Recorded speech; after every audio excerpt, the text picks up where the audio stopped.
Okay guys, तो अब हम जो हमने लास्ट क्लास में डिस्कस किया था वो एब्जॉर्प्शन के बारे में डिस्कस किया था, और अब हम जो बात करेंगे वो हम डिस्ट्रीब्यूशन के बारे में बात करेंगे। ओके, तो एब्जॉर्प्शन के बाद में क्या होता है, ड्रग्स का डिस्ट्रीब्यूशन होता है, क्योंकि जो ड्रग्स जो है वो सिस्टमिक सर्कुलेशन में आ जाती है तो उसके बाद में फिर उसको डिस्ट्रीब्यूट होना होता है जो भी ऑर्गन्स होते हैं उसके अंदर, तो वो सब जो है हम डिस्ट्रीब्यूशन के अंदर पढ़ेंगे। ओके, तो डिस्ट्रीब्यूशन जो है एब्जॉर्प्शन के बाद में क्या हुआ कि जो ड्रग्स है वो सिस्टमिक सर्कुलेशन में आ जाती है, और डिस्ट्रीब्यूशन उसकी ड्रग्स का होता है जो कि ड्रग सिस्टमिक सर्कुलेशन में आ चुकी है। हमने वहाँ पे पढ़ा था कि जो बायो अवेलेबिलिटी थी, तो वो बायो अवेलेबिलिटी एक्चुअल में था क्या, तो वो नेट अमाउंट थी जो कि सिस्टमिक सर्कुलेशन में आ चुकी है। ठीक है, तो अब उसी बायो अवेलेबिलिटी की जो ड्रग्स है जो सिस्टमिक सर्कुलेशन में आ गई थी, उसी का जो है फर्दर जो है वो क्या होगा, वो डिस्ट्रीब्यूशन होगा। फॉर एग्जांपल के तौर पे अगर हमने जो है 100 मॉलिक्यूल्स दिए थे किसी ड्रग्स के, और 100 मॉलिक्यूल्स में अब वो 50 मॉलिक्यूल्स जो हैं वो बायो अवेलेबिलिटी के तौर पे आ चुका है सिस्टमिक सर्कुलेशन के अंदर, और इस 50 मॉलिक्यूल्स में से 25 मॉलिक्यूल्स जो है वो डिस्ट्रीब्यूट हो गया है ऑर्गन्स के अंदर। तो इस कंडीशन के अंदर जो नेट डिस्ट्रीब्यूशन हुआ है वो कितना हुआ है। अगर हम इस सिचुएशन को देखें तो हम इसमें कह रहे हैं कि भाई 100 दिए थे और ये 25, तो ये जो है 25% इसका डिस्ट्रीब्यूशन हुआ है, जबकि ऐसा नहीं है। इसमें 50% जो है वो डिस्ट्रीब्यूशन हुआ है। क्यों 50% डिस्ट्रीब्यूशन हुआ है, क्योंकि यहाँ पर जो है ये 50 मॉलिक्यूल्स जो सिस्टमिक सर्कुलेशन में आए थे उसके बाद में ही डिस्ट्रीब्यूशन माना जाएगा। तो यहाँ पर 50 है और ये यहाँ पर जो है 25 है, तो हम कह सकते हैं कि इस कंडीशन के अंदर जो है वो 50% जो है वो डिस्ट्रीब्यूशन हुआ है। तो ये बताने के पीछे का रीज़न ये था कि डिस्ट्रीब्यूशन जो होता है वो सिर्फ उस चीज़ का होता है या उस ड्रग्स के उस पार्ट का होता है जो कि सिस्टमिक सर्कुलेशन में आ चुका होता है बायो अवेलेबिलिटी के तौर पर। ओके, तो ये थोड़ा सा स्टार्ट था। अब उसके बाद में फिर हम पढ़ते हैं कि फॉर एग्जांपल यहाँ पर जो है ये ड्रग्स का मॉलिक्यूल है, ये जो है अब ऑर्गन के अंदर जो है वो क्या होगा, ये डिस्ट्रीब्यूट होगा। तो ठीक है भाई, ये यहाँ से यहाँ पर डिस्ट्रीब्यूट हो गया है, भले ही इसने जो है कुछ मेम्ब्रेन्स को जो है वो क्रॉस किया है यहाँ पर। तो क्या होता है कि हमने जैसे कि एब्जॉर्प्शन में भी पढ़ा था कि जो लिपिड सॉल्युबल ड्रग्स होती है वो इजीली क्रॉस कर जाती है मेम्ब्रेन को। ठीक है, तो लिपिड सॉल्युबल हमने पहले ही हम पढ़ते हुए आ रहे हैं कि जो लिपिड सॉल्युबल ड्रग्स होगी वो इजीली क्रॉस कर जाएगी मेम्ब्रेन को, crosses the membrane and hence distributed, तो उसका डिस्ट्रीब्यूशन हो जाएगा। अब यहाँ पर इस केस में क्या हुआ कि फॉर एग्जांपल ये एक बड़ा मॉलिक्यूल है, क्या ये मेम्ब्रेन को क्रॉस कर जाएगा यहाँ से, तो ये मेम्ब्रेन को क्रॉस नहीं करेगा। एक्चुअल में बड़ा मॉलिक्यूल क्या चीज़ है, ये एक बड़ा मॉलिक्यूल जो है वो प्रोटीन है, और प्रोटीन के ऊपर जो है ये ड्रग्स का मॉलिक्यूल आकर इसके ऊपर ऐड हो गया है, और वो अपने आप को जो है वो एज अ बड़ा मॉलिक्यूल जो है वो समझ रहा है। तो यहाँ पर इस कंडीशन में ये क्रॉस नहीं होएगा। क्यों क्रॉस नहीं होगा, क्योंकि ये जो है प्रोटीन के ऊपर आकर लग गया है, बाइंड हो गया है, और वो प्रोटीन जो है बड़ा मॉलिक्यूल है, तो इस बड़े मॉलिक्यूल का जो है वो डिस्ट्रीब्यूशन नहीं हो पाएगा। तो जो ये फंडा है ये प्रोटीन के ऊपर आकर लगने का, इसको हम प्लाज्मा प्रोटीन बाइंडिंग, इस प्रोसेस को हम नाम देते हैं प्लाज्मा प्रोटीन बाइंडिंग। जिसके अंदर जनरली क्या होता है कि एल्बुमिन या ग्लोबुलिन के ऊपर आकर ड्रग्स के मॉलिक्यूल एडअप हो जाते हैं या बाइंड कर जाते हैं, और फिर उसका डिस्ट्रीब्यूशन नहीं हो पाता है। ठीक है, इस केस के अंदर क्या हुआ था कि ये जो फ्री मॉलिक्यूल्स था ये इजीली जो है क्रॉस कर जाता है मेम्ब्रेन को, और इसका इजीली डिस्ट्रीब्यूशन हो जाता है। लेकिन जबकि इस जो बड़ा मॉलिक्यूल है ये वाला, इसका डिस्ट्रीब्यूशन नहीं हो पाता है, क्योंकि ये जो है वो प्रोटीन के ऊपर आके लग जाता है, एडअप हो जाता है, बाइंड हो जाता है, जिसकी वजह से ये बड़ा मॉलिक्यूल हो जाता है और ये जो है डिस्ट्रीब्यूट नहीं हो पाता है। ओके, तो हमने पढ़ा कि जो प्लाज्मा प्रोटीन बाइंडिंग है तो उसमें क्या होता है, जनरली हर ड्रग्स की अपनी अलग अलग प्लाज्मा प्रोटीन बाइंडिंग जो कैपेसिटी होती है या फिर हम कहते हैं कि एफिकेसी, तो हर ड्रग की जो है वो अपनी अलग अलग प्लाज्मा प्रोटीन बाइंडिंग होती है। ओके, अच्छा, अब हमें ये जानना ज़रूरी है कि मेनली ड्रग्स या तो एसिडिक होगी या बेसिक होगी। तो जो ड्रग्स है आइदर इट इज़ एसिडिक और आइदर इट इज़ बेसिक। तो जो एसिडिक ड्रग्स है वो एल्बुमिन प्रोटीन के साथ में बाइंड करती है, यानी कि एल्बुमिन बाइंडेड विद एल्बुमिन। और जो बेसिक ड्रग होती है वो बाइंड करती है अल्फा-1 एसिड के साथ में, अल्फा-1 एसिड ग्लाइकोप्रोटीन।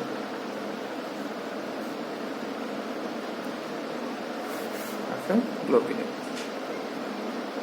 जो बेसिक ड्रग होती है वो ग्लोबुलिन के साथ में अटैच होती है या बाइंड करती है, और जो एसिडिक ड्रग होती है वो एल्बुमिन के साथ में जो है वो क्या करती है, ऐड होती है या बाइंड होती है। याद कैसे रखेंगे, क्योंकि देखो एसिडिक ड्रग जो है वो ए से चालू हो रहा है और एल्बुमिन जो है वो ए से चालू हो रहा है, तो हमारे को ये थोड़ा सा आइडिया लग जाएगा कि ये एसिडिक ड्रग है तो ये एल्बुमिन के ऊपर बाइंड होगी, और जो बेसिक ड्रग है ये किसके ऊपर बाइंड होगी, ये जो है वो अल्फा-1 एसिड ग्लाइकोप्रोटीन या ग्लोबुलिन के ऊपर जो है वो बाउंड होगी। ओके, अब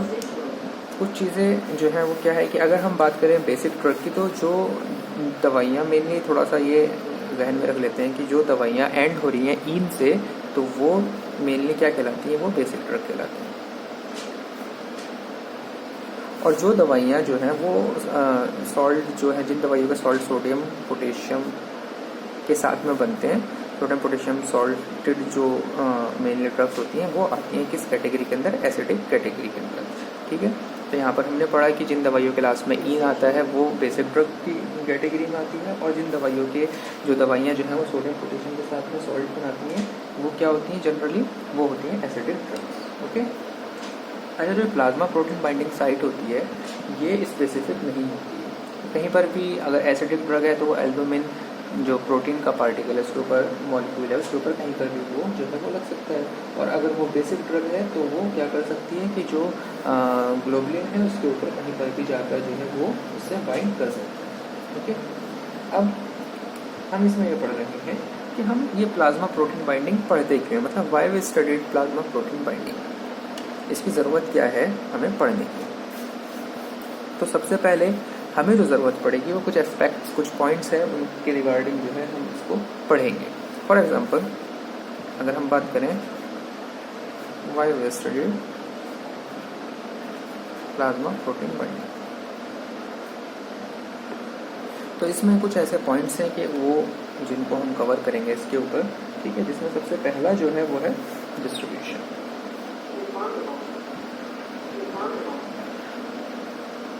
जिन ड्रग्स का जो है वो प्लाज्मा प्रोटीन बाइंडिंग ज़्यादा होगा उसमें क्या होगा, उन ड्रग्स का डिस्ट्रीब्यूशन कम होगा। यानी कि अगर हम यहाँ पर देखें तो अगर जिन दवाइयों का प्लाज्मा प्रोटीन बाइंडिंग ज़्यादा होगी तो वो कम डिस्ट्रीब्यूट होंगी। That means higher the distribution,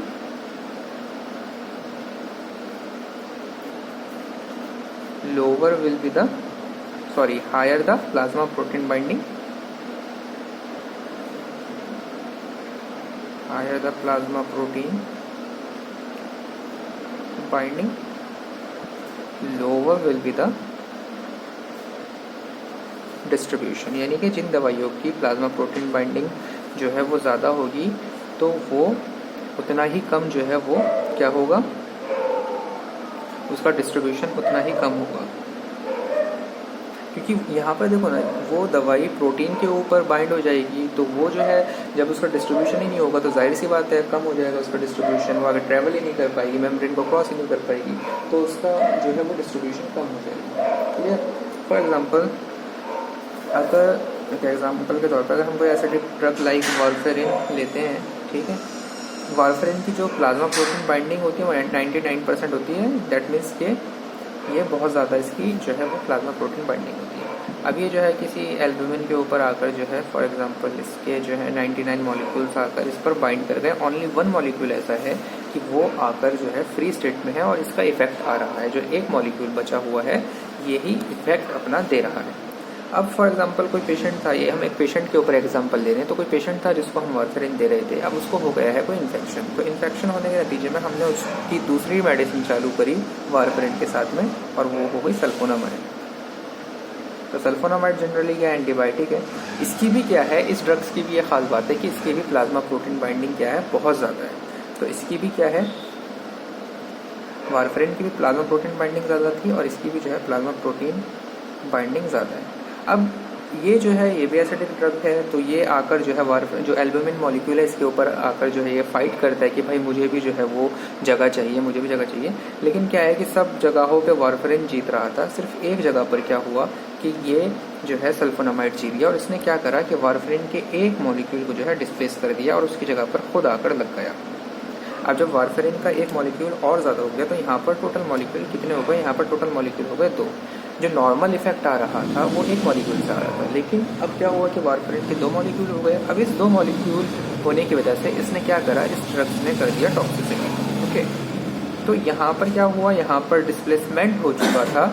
और ये डिस्प्लेसमेंट की वजह से क्या हुआ कि यहाँ पर जो है वो टॉक्सिसिटी डेवलप हो गई। अब इस टॉक्सिसिटी डेवलप होने की वजह से हमने ये देखा कि जो टॉक्सिसिटी डेवलप हो गई, ये इसके जो एक डिस्प्लेसमेंट इंट्रैक्शन हुआ है उसकी वजह से जो है वो टॉक्सिसिटी डेवलप हुई है। अच्छा, अगर मान लो 2 एसिडिक ड्रग्स हैं, अभी डिस्प्लेसमेंट इंट्रैक्शन कहाँ पर होगा, तो डिस्प्लेसमेंट इंट्रैक्शन जो है वो, तो ये डिस्प्लेसमेंट इंट्रैक्शन हुआ है, ये जनरली क्या होगा, या तो ये जो है 2 एसिडिक ड्रग्स, यानी कि अगर 2 एसिडिक ड्रग्स के बीच में, या फिर 2 बेसिक ड्रग्स। तो अगर 2 एसिडिक ड्रग्स हैं उनके बीच में इंट्रैक्शन होगा, और 2 बेसिक ड्रग्स हैं तो उनके बीच में इंट्रैक्शन होगा। अगर एक एसिडिक और एक बेसिक ड्रग है उनके बीच में इंट्रैक्शन नहीं हुआ, क्यों नहीं होगा, क्योंकि देखो एक नॉर्मल सी बात है, अंडरस्टूड बात है कि जो एसिडिक, अगर एक एसिडिक और एक बेसिक ड्रग है तो जो एसिडिक ड्रग है वो जनरली किसके ऊपर बाइंड करेगी, वो तो एल्बुमिन के ऊपर बाइंड करेगी, और जो बेसिक ड्रग है वो किसके ऊपर बाइंड करेगी, जो बेसिक ड्रग है वो बाइंड करेगी किसके ऊपर, ग्लोबुलिन के ऊपर। तो दोनों का रास्ता अलग है, ठीक है, तो दोनों अलग अलग प्रोटीन के लिए फाइट करेगा, जो कि फिर जिसकी वजह से जो है वो इंट्रैक्शन नहीं होगा। तो यहाँ पर जो है वो डिस्प्लेसमेंट इंट्रैक्शन हुआ, क्योंकि 2 एसिडिक ड्रग्स थे, वारफेरिन और सल्फोनामाइड, और उसकी वजह से क्या हुआ कि सल्फोनामाइड ने जो है वो एक मॉलिक्यूल को, वारफेरिन के एक मॉलिक्यूल को डिस्प्लेस कर दिया, और जब डिस्प्लेस कर दिया तो उसकी वजह से क्या हुआ कि वहाँ पर उसकी टॉक्सिसिटी डेवलप हो गई। उसके बाद में फिर हम पढ़ते हैं डिस्ट्रीब्यूशन हो गया है, फिर उसके बाद में सेकंड नंबर पर डिस्प्लेसमेंट आ गया था, डिस्प्लेसमेंट इंट्रैक्शन, ठीक है। तीसरे नंबर पे जो आता है वो आता है ड्यूरेशन। देखो, जिस मेडिसिन या जिस ड्रग की जो प्लाज्मा प्रोटीन बाइंडिंग है वो ज़्यादा होगी, तो क्या होगा कि उसमें वो ज़्यादा से ज़्यादा जो है, देखो मान लो इस कोई ये जो है ड्रग जो है इसकी प्लाज्मा प्रोटीन बाइंडिंग बहुत ज़्यादा है, तो ये ज़्यादा देर तक के जो है क्या होगा कि ये प्रोटीन जो है, फॉर एग्जांपल अगर ये कोई एसिडिक ड्रग है और ये एल्बुमिन का प्रोटीन है, तो क्या होगा कि वो ड्रग की प्लाज्मा प्रोटीन बाइंडिंग ज़्यादा है, तो हाई पीपीबी की वजह से, यानी कि हाई प्लाज्मा प्रोटीन बाइंडिंग की वजह से क्या होगा कि ये इस प्रोटीन के ऊपर ये ड्रग का मॉलिक्यूल जो है वो स्टिक कर जाएगा और इसके ऊपर जो है वो चिपक जाएगा। जब चिपक जाएगा तो क्या होगा कि इसका जो एक्शन है वो देर तक के रहेगा, यानी कि ये जो है ये प्लाज्मा के अंदर है, ये जो एल्बुमिन का मॉलिक्यूल है किसके अंदर, ये प्लाज्मा के अंदर है, तो जब तक ये प्लाज्मा के अंदर रहेगा इसका इफेक्ट आता रहेगा। कैसे इफेक्ट आता रहेगा, मान लो फॉर एग्जांपल यहाँ पर जो है ये है, कुछ टाइम के बाद में ये यहाँ से हटने के बाद में वो फ्री स्टेट में आया, उसका डिस्ट्रीब्यूशन हुआ, डिस्ट्रीब्यूशन होने के बाद में उसका इफेक्ट आया, फिर कुछ टाइम के बाद में क्या हुआ कि एक मॉलिक्यूल हटा, फिर उसका डिस्ट्रीब्यूशन हुआ, डिस्ट्रीब्यूशन आने के बाद में क्योंकि वो फ्री स्टेट में आ गया था, तो कह सकते हैं कि अगर किसी मेडिसिन का जो है वो मतलब प्लाज्मा प्रोटीन बाइंडिंग उसकी हाई है तो उसका ड्यूरेशन ऑफ एक्शन जो है वो ज़्यादा होगा, तो long duration of action, okay, long duration of action जो है वो ज़्यादा होगा उस दवाई का जिसकी high plasma protein binding, clear. उसके बाद में जो चौथी चीज़ है वो है डायलिसिस, क्योंकि हम ये पढ़ रहे हैं कि हम प्लाज्मा प्रोटीन बाइंडिंग की ज़रूरत क्या है, तो हम फॉर एग्जांपल ड्रग टॉक्सिसिटी की वजह से जो है किसी पेशेंट के अंदर ड्रग टॉक्सिसिटी हो गई है, तो अब हम उसको मतलब ठीक करने के लिए क्या करेंगे, डायलिसिस करेंगे। लेकिन डायलिसिस जो है वो हम मतलब जो जिस भी ड्रग की टॉक्सिसिटी हो रही है तो हमें ये देखना पड़ेगा कि डायलिसिस जब हम करते हैं तो इसके अंदर हम क्या करते हैं, प्रोटीन को फिल्टर नहीं करते हैं, क्योंकि अगर ऐसा हुआ तो हर डायलिसिस के बाद में क्या होगा कि जो पेशेंट है उसके अंदर क्या डेवलप हो जाएगा, उसके अंदर जो है वो हाइपरप्रोटीनीमिया वाली कंडीशन हो जाएगी, डेवलप हो जाएगी। तो हम डायलिसिस जब हम करते हैं तो उसमें प्रोटीन का फिल्टर नहीं करते हैं। तो जब अगर ड्रग टॉक्सिसिटी हो रही है तो उसके अंदर फिर ये दिक्कत हो जाएगी कि जब प्रोटीन का हम फिल्टर ही नहीं कर रहे हैं तो वो जो ड्रग्स है वो तो प्रोटीन के ऊपर बाइंड है, तो टॉक्सिसिटी को कैसे क्योर किया जाएगा। तो हम ये देखेंगे कि डायलिसिस के अंदर हम प्रोटीन को फिल्टर नहीं कर रहे हैं, और अगर हम प्रोटीन को फिल्टर इसमें नहीं कर रहे हैं तो उससे वो टॉक्सिसिटी को जो है वो हम क्योर नहीं कर सकते। क्लियर यहाँ पर। और अगर किसी मेडिसिन की जो है वो प्लाज्मा प्रोटीन बाइंडिंग ज़्यादा है तो उसकी वजह से क्या होगा, डायलिसिस उस कंडीशन में जो है वो इफेक्टिव नहीं होगी, यानी कि dialysis will not be effective. फंडा वही है कि डायलिसिस के अंदर हम प्रोटीन को सेपरेट नहीं करते हैं, तो प्रोटीन के ऊपर ही जो है वो ड्रग्स लग रही है, तो उसमें डायलिसिस जो है वो इफेक्टिव नहीं होगी। क्लियर। अच्छा, डायलिसिस करने के लिए तीसरी चीज़ ये है कि जो वॉल्यूम ऑफ डिस्ट्रीब्यूशन है वो लेस होना चाहिए, यानी कि अगर वॉल्यूम ऑफ डिस्ट्रीब्यूशन लेस नहीं है, अगर ऑर्गन्स के अंदर अगर वो ड्रग्स पहुंच चुकी है तो फिर वो डायलिसिस पे ऐसा जितना फ़ायदा नहीं होगा वो डायलिसिस के अंदर। फिर उसके बाद में हम एक डिज़ीज़ की बात करेंगे कि एक डिज़ीज़ है जिसे हम कहते हैं नेफ्रोटिक सिंड्रोम। ओके, तो जो नेफ्रोटिक सिंड्रोम की जो डिज़ीज़ होती है उसके अंदर जनरली क्या होता है कि उसके अंदर जो एल्ब्यूमिन होता है वो क्या करता है, एल्ब्यूमिन जो होता है वो क्या करता है, एक्सक्रीट आउट हो जाता है। तो जो नेफ्रोटिक सिंड्रोम होता है उसमें एल्ब्यूमिन जो है वो एक्सक्रीट आउट हो जाता है, तो एल्ब्यूमिन का एक्सक्रीशन हो जाता है इसमें। तो जब एल्ब्यूमिन का एक्सक्रीशन हुआ तो जो इस नेफ्रोटिक सिंड्रोम के अंदर अगर कोई ऐसा पेशेंट है जिसको नेफ्रोटिक सिंड्रोम है तो उसके अंदर हमारे को क्या करना पड़ेगा, जो एसिडिक नेचर की ड्रग है, जो एसिडिक नेचर की जो ड्रग है उसको मेंटेन करना पड़ेगा। नेचर्स ड्रग को हमें शुड बी मेंटेन, क्योंकि नेफ्रोटिक सिंड्रोम के अंदर क्या हुआ कि जो एल्ब्यूमिन है वो एक्सक्रीट आउट हो गया। अगर एल्ब्यूमिन एक्सक्रीट आउट हो गया तो उसकी वजह से क्या होगा कि एक्सक्रीट आउट होने की वजह से दिक्कत ये होगी कि जो एल्ब्यूमिन के ऊपर एसिडिक ड्रग है उसका क्या हो जाएगा, फिर फर्दर उसका एक्सक्रीशन हो जाएगा, तो वो ड्रग्स को हम मेंटेन इसमें नहीं कर सकते हैं, यानी कि नेफ्रोटिक सिंड्रोम के अंदर हम जो है फिर उसको हम मेंटेन नहीं कर सकते हैं एसिडिक मतलब सॉरी कहने का मतलब ये कि नेफ्रोटिक सिंड्रोम के अंदर हमें जो एसिडिक नेचर की ड्रग है उसकी डोज को एडजस्ट करना पड़ेगा, मेंटेन करना पड़ेगा, क्योंकि सारा वो जो है एक्सक्रीट आउट हो जाएगा उसमें। कुछ कंडीशंस ऐसी हैं जिसके अंदर हमारे को जो है वो डायलिसिस को अवॉइड करना पड़ेगा, यानी कि कुछ फ़ायदा नहीं होगा, डायलिसिस को हमें अवॉइड ही करना पड़ेगा, और इसका जो निमोनिक है वो अवॉइड से ही है, यानी कि कुछ ड्रग्स की पॉइजनिंग के अंदर हमारे को क्या करना पड़ेगा, डायलिसिस एज सच कोई फ़ायदा उसमें नहीं होता है। तो उन ड्रग्स के अंदर जो आती हैं उसमें एम्फेटामाइन से एम्फेटामाइन पॉइजनिंग के अंदर हम जो है अवॉइड करते हैं, वेरापामिल पॉइजनिंग के अंदर हम क्या करते हैं, अवॉइड करते हैं। ऑपोइड पॉइजनिंग के अंदर हम जो है अवॉइड करते हैं। इमिप्रामिन के अंदर हम जो है अवॉइड करते हैं। डाइजॉक्सिन के अंदर टॉक्सिसिटी के अंदर हम जो है टॉक्सिसिटी के अंदर जो है हम अवॉइड करते हैं, और डायज़ेपम के अंदर यानी कि डायज़ेपम टॉक्सिसिटी के अंदर हम जो है डायलिसिस को अवॉइड करते हैं। किन कंडीशन के अंदर हम डायलिसिस कर सकते हैं, डायलिसिस इफेक्टेड होगी, डायलिसिस जो है वो अफेक्टेड होगी किस कंडीशन के अंदर, यानी कि किस कंडीशन से मतलब किन ड्रग्स के पॉइजनिंग के अंदर। तो जो MLA की अगर हम वो करें डायलिसिस करें तो उसके अंदर M फॉर मैंथनॉल पॉइजनिंग में इफेक्टिव रहेगी, L फॉर लिथियम पॉइजनिंग में इफेक्टिव रहेगी, और एस्पायरिन की जो है वो एस्पायरिन की टॉक्सिसिटी के अंदर या एस्पायरिन की पॉइजनिंग के अंदर जो है ये फ़ायदेमंद रहेगी डायलिसिस। तो यहाँ पर हमने पढ़ा कि डायलिसिस जो है वो किस में अवॉइड करनी है और किसके अंदर जो है वो डायलिसिस करने का फ़ायदा रहेगा। उसके बाद में हम कुछ बैरियर्स की बात कर लेते हैं। ओके, कुछ बैरियर्स होते हैं, क्योंकि जो डिस्ट्रीब्यूशन है ड्रग का वो बैरियर्स के ऊपर भी जो है वो डिपेंड करता है। अगर कोई ड्रग जो है वो बैरियर को क्रॉस कर जाएगी तो जाहिर सी बात है कि वो जो है उसका डिस्ट्रीब्यूशन ज़्यादा होगा। तो जब हम बात कर रहे हैं बैरियर्स की, तो बैरियर्स में हम सब ने पढ़ा भी है, एक ब्लड ब्रेन बैरियर आता है। ब्लड ब्रेन बैरियर होता है, जनरली होता क्या है वो, ये ब्रेन है, इसके ऊपर एक जो है इसी तरह का होता है। कहने का मतलब ये, इसी तरह के कहने का मतलब ये कि कहीं कहीं पर जो है इसकी ये